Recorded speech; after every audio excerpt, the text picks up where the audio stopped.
Первый вопрос по WhatsApp от Фердос Шейха, менеджера по маркетингу из Нью-Йорка, США.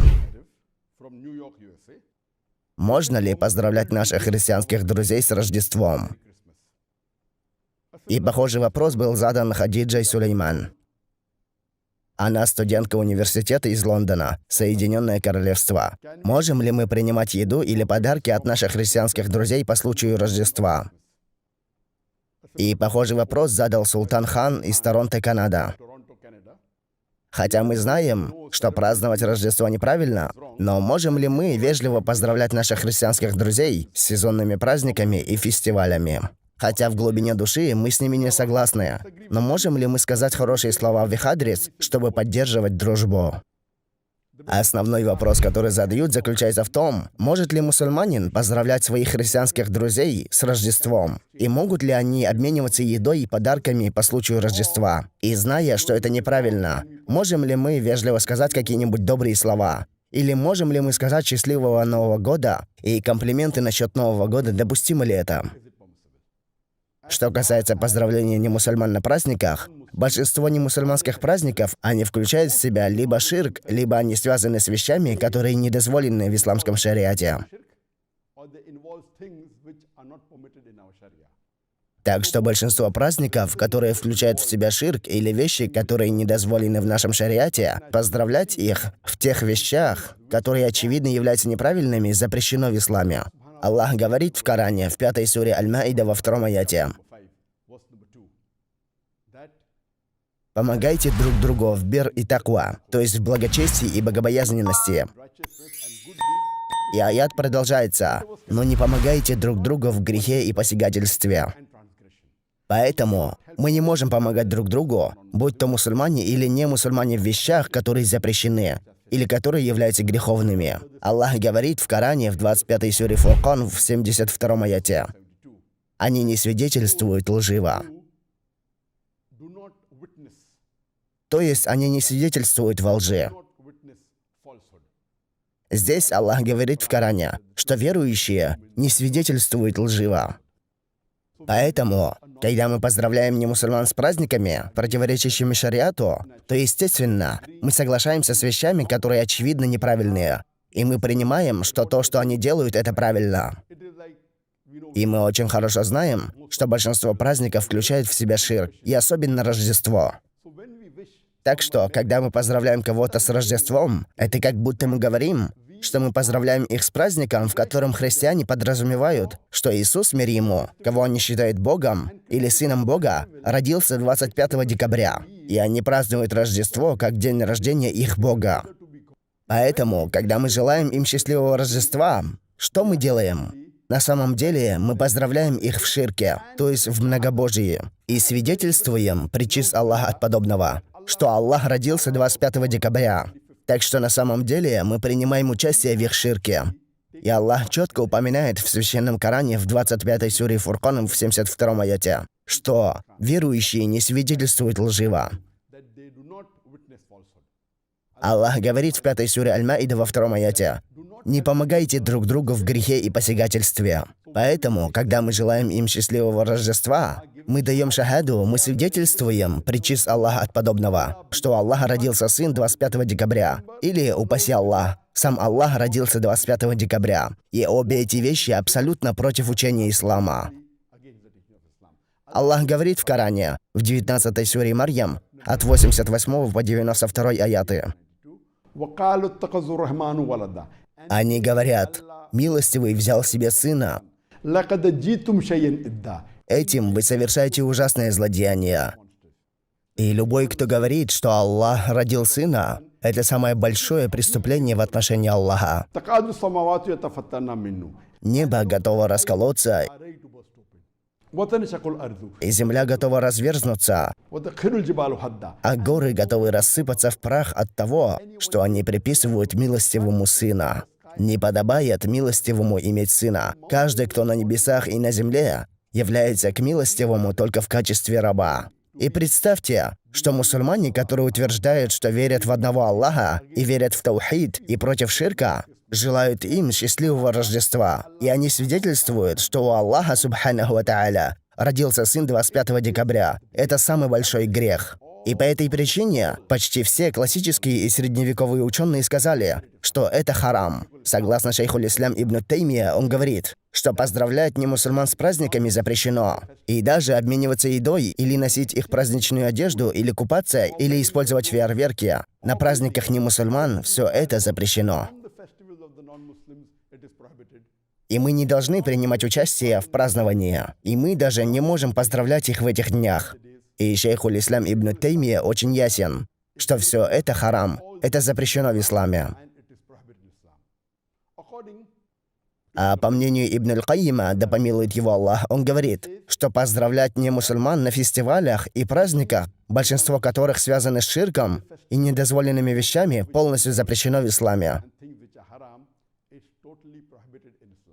Это как пожелать тем, кто, например, совершает прелюбодеяние, и ты говоришь им, то, что вы делаете, это хорошо. Или тому, кто употребляет алкоголь, ты говоришь, то, что ты делаешь, это хорошо. Все, это грех. Поэтому, когда вы поздравляете их с праздниками, вы соглашаетесь с ними, что то, что они делают, это правильно. И это полностью запрещено. Так что почти все ученые, которых вы найдете, классические и средневековые ученые, они говорят, что это запрещено. Сегодня вы можете найти некоторых ученых, которые могут сказать, это допустимо, потому что нет текста в Коране, который запрещает поздравлять их или обмениваться подарками и так далее. Но это только небольшое количество, и они не следуют классическим ученым. Так что, по моему мнению, я согласен с шейхуль Ислам ибн Таймия и Ибн аль-Кайим. И большинство ученых говорят, что поздравлять немусульман во время их религиозных фестивалей или праздников запрещено. Если вы прочитаете, то почти все классические ученые запрещают.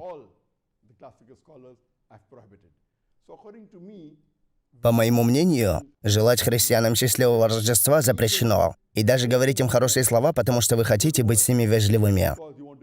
Говорить сезонные комплименты или говорить «желаю счастливого дня» и говорить хорошие вещи немусульманам – это разрешено. Совершенно никаких проблем. Но специально говорить это в их религиозных праздниках и поздравлять их на этих праздниках – это не разрешено. Потому как вы собираетесь поздравлять их на праздниках, это означает, что вы поощряете эти праздники, и вы согласны с ними, что является запретным. В ином случае, желать хорошего потомства или хорошего здоровья или богатства немусульманам – все это нормально и разрешено. Но специально говорить им это на их религиозных праздниках и поощрять эти праздники, согласно мне и согласно большинству ученых, это запрещено.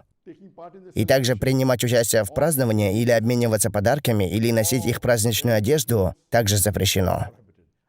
Я пошел бы еще дальше и сказал, что у нас есть много мусульман-бизнесменов, которые стараются сделать прибыль на этих немусульманских праздниках.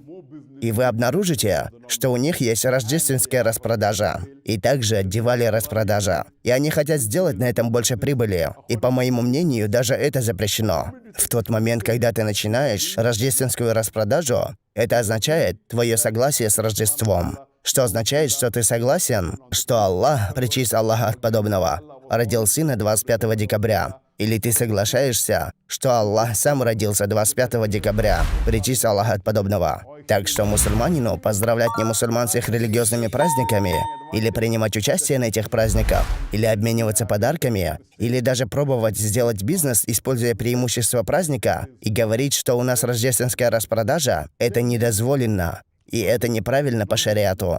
Может быть, есть некоторые немусульмане, которые не могут понять и могут даже обидеться. И я отвечаю им, что на наших праздниках мы не принуждаем кого-либо из немусульман, чтобы они присутствовали и поздравляли нас с нашими праздниками. Представьте, если индус, который является вегетарианцем, чтобы он приходил и желал мне во время Курбан-Байрама, во время Идуль-Адха, желал мне счастливой еды. Потому что он не верит, что можно есть мясо и есть говядину. Я бы не обиделся, если бы он не пришел и не пожелал мне счастья с Курбан-Байрамом. Представь, если я скажу всем индуистам, даже тем, кто вегетарианцы, вы должны прийти и поздравить меня с Курбан-Байрамом. Они могут обидеться. Если им неприятно, как они могут прийти и поздравлять меня с Курбан-Байрамом? И мы знаем, что мы приносим в жертву козла, барана или быка. Ведь они думают, что это неправильно. Поэтому я уважаю их взгляды. Поэтому немусульмане также должны уважать мои взгляды и убеждения. Я ожидаю, что христианин будет уважать мои взгляды. Теперь возникает вопрос, что если пришел христианин и поздравил тебя, и ты не можешь ответить? Предположим, он сказал тебе «счастливого Рождества», и ты не можешь ответить «и тебе счастливого Рождества», ведь это запрещено. Что ты можешь сделать? Лучшее — это придерживаться молчания. И также лучшее, что вы можете сделать, если вы знаете сравнительное религоведение, если вы смотрели мои лекции, лучше всего раскрыть ему истину. Но если ты не знаешь ответа, лучше всего промолчать. Или ты можешь ответить «мир тебе». Или ты можешь пожелать «пусть Аллах даст тебе хидая». Пожелать наставление на прямой путь — это лучшая хидая для немусульманина. Это лучшая дуа, которую вы можете сделать в отношении них. Но если немусульманин придет и поздравит меня с Рождеством, я спрошу его: «Почему ты празднуешь это Рождество?» Он ответит мне: «Рождество — это день рождения Иисуса Христа, мир ему». Так что я спрошу его: «Говорит ли Библия, что Иисус Христос, мир ему, родился 25 декабря?» И ответ — нет. В Библии нигде не говорится, что Иисус, мир ему, родился 25 числа. Но 25 декабря — день рождения языческих богов. Языческих богов, которые были еще до рождения Иисуса Христа, мир ему. В греческой мифологии и многих других мифологиях, в которые они верили, это был день рождения их бога. Некоторые из них верили, что это день рождения сына бога. И в разных мифологиях, в разных философиях это было известно датой 25 декабря.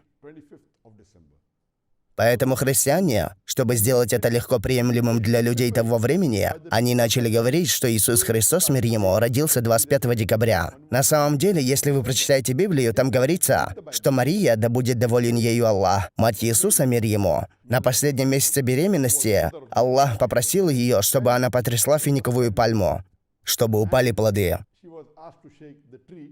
И мы знаем, что плоды финиковой пальмы созревают осенью, а не зимой. И от этого факта мы можем понять, что когда родился Иисус, мир ему, это не было зимой, это была осень. Поэтому Иисус, мир ему, в действительности не был рожден ни в декабре, ни 25 декабря. Так что, когда христианин спросит меня, я начну просвещать его, то есть сделать дауат. И я скажу: «Кто такой Иисус Христос, мир ему?» И он попытается сказать мне: «Иисус — это всемогущий Бог». Тогда я скажу ему: «Можешь ли ты указать на одно недвусмысленное заявление из вашей всей Библии, где угодно из вашей Библии, где Иисус Христос, мир ему, сам говорит, что Он Бог, или где Он говорит: поклоняйтесь мне?» Если ты хорош в твоем даавате, ты можешь продолжать. И ты можешь привести доказательства. Так что в этих случаях, если ты хорошо разбираешься в сравнительном религоведении, ты можешь воспользоваться этой возможностью для призыва их к исламу. Но ни в коем случае ты не можешь согласиться, что то, что они делают, это правильно. Аллах ясно сказал в Коране, в 3 суре Имран, в 110 аяте: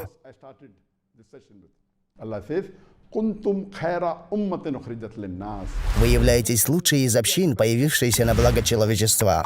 И причина, по которой Аллах называет нас хайру умма, лучшая из общин, потому что мы повелеваем совершать одобряемое и удерживаем от предосудительного и веруем в Аллаха. И нас называют хайру умма, лучшие из людей, потому что мы повелеваем совершать одобряемое и удерживаем от предосудительного. Так что здесь мы должны направить их к истине и удержать от предосудительного. И ты не можешь участвовать вместе с ними в том, что неправильно. И ты не можешь поздравлять их в их религиозных праздниках, что является против учения ислама. То, что вам нужно сделать, это призвать их к таухиду и делать им дауат. И вы можете посмотреть мои видео про сходство между исламом и христианством. И был ли Иисус Христос распят, и является ли Иисус Богом. И другие различные видео, которые предоставят вам информацию о том, как распространять послание ислама христианам во время этого рождественского праздника. Надеюсь, я ответил на вопрос.